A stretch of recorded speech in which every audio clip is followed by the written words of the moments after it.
Horas, selamat pagi dan salam sehat. Kiranya Tuhan menyertai Bapak Ibu terkasih.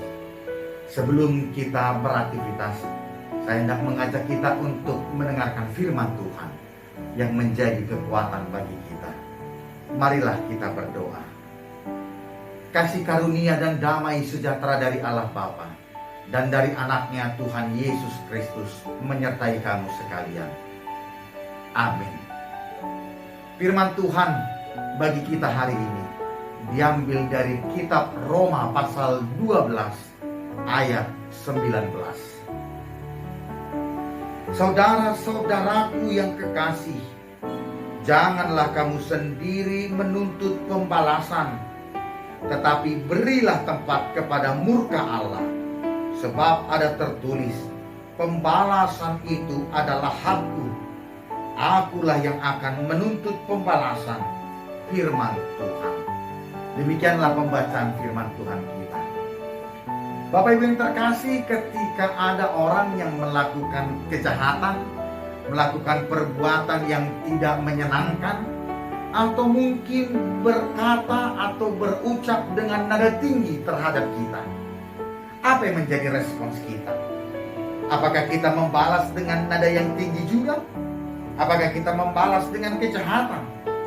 Atau justru kita melakukan kebaikan terhadap dirinya? Dan pada saat ini kita diminta untuk melakukan kebaikan atas tindakan kejahatan orang lain terhadap diri kita.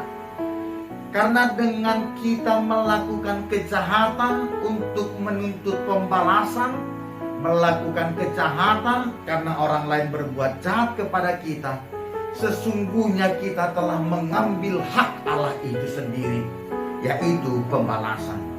Manusia tidak memiliki hak untuk menuntut pembalasan.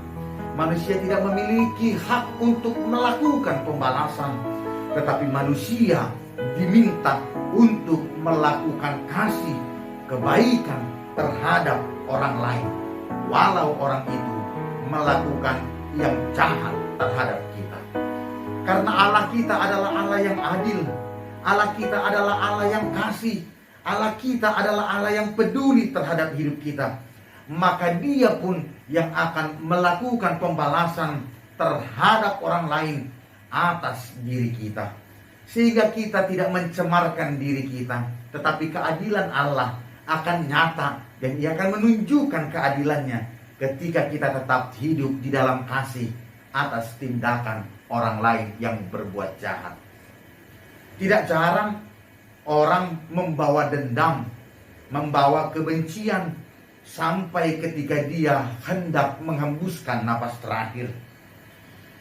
Ya, saya tahu kalau pembalasan itu adalah hak Tuhan.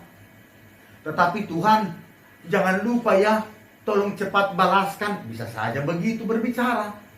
Atau ketika dia hendak hidup di dalam koma pun, ketika ada kesadaran sedikit, ketika ada orang bersama-sama dengan dia meminta, tolong nanti kalau saya meninggal, itu si Manjuntak yang sana, tolong jangan diundang di acara meninggal saya karena saya tidak suka.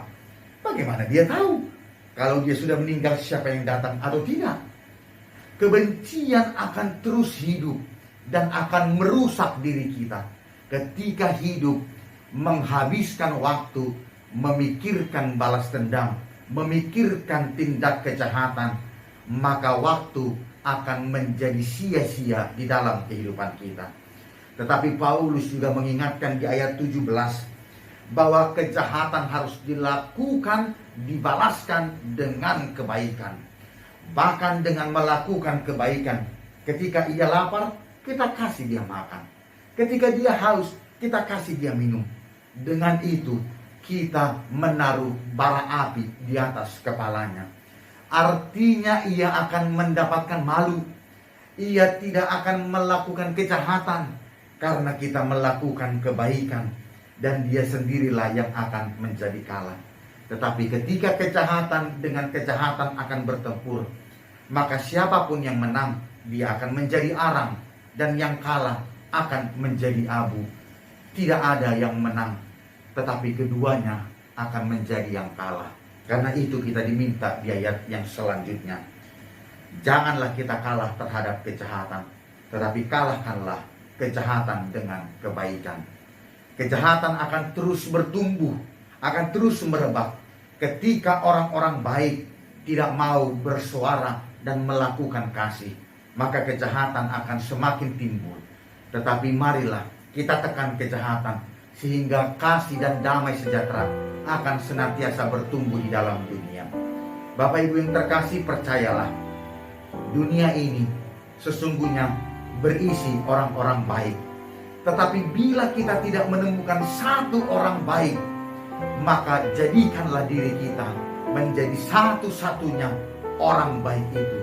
Dengan itu kita akan menyuarakan, kita akan menularkan damai terhadap orang lain.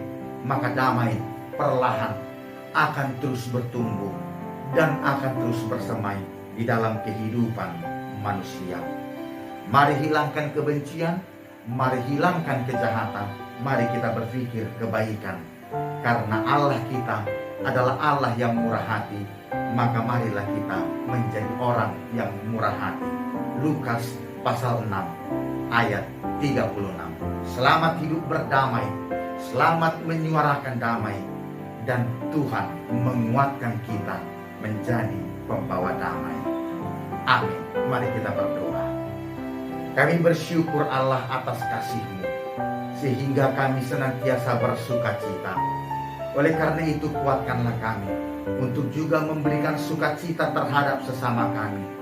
Dan kuatkanlah kami juga untuk memberikan kata maaf kepada orang lain yang melakukan kejahatan, yang telah melakukan fitnah, nada yang tinggi ketika mereka berbicara terhadap diri kami.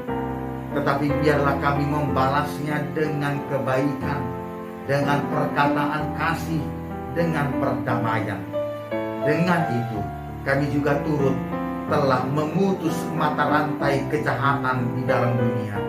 Dengan itu kami tidak menganakkan kembali kejahatan, sehingga kejahatan itu akan terus hidup di dalam dunia ini, termasuk di dalam kehidupan kami. Tapi biarlah firman-Mu menjadi terang bagi kehidupan kami, yang menerangi hati dan pikiran kami, sehingga kami dimampukan mewartakan kasih terhadap sesama kami. Berkatilah seluruh jemaat-Mu yang hari ini akan beraktivitas. Kiranya Tuhan menyertai perjalanan, Tuhan menyertai dalam setiap pekerjaannya, dan Tuhan memberkati kehidupan mereka, sehingga mereka dan keluarga mereka senantiasa hanya mengandalkan Engkau sebagai sumber sukacita. Berkati mereka yang sakit, Engkau kuatkan mereka agar mereka tidak di dalam putus asa, tetapi senantiasa di dalam pengharapan yang hidup, karena Engkau adalah Allah kasih yang akan memberikan kesembuhan bagi mereka yang berseru dan senantiasa setia kepadamu. Terpujilah Engkau Bapa, di dalam nama anak-Mu Tuhan Yesus Kristus kami berdoa dan mengucap syukur. Amin.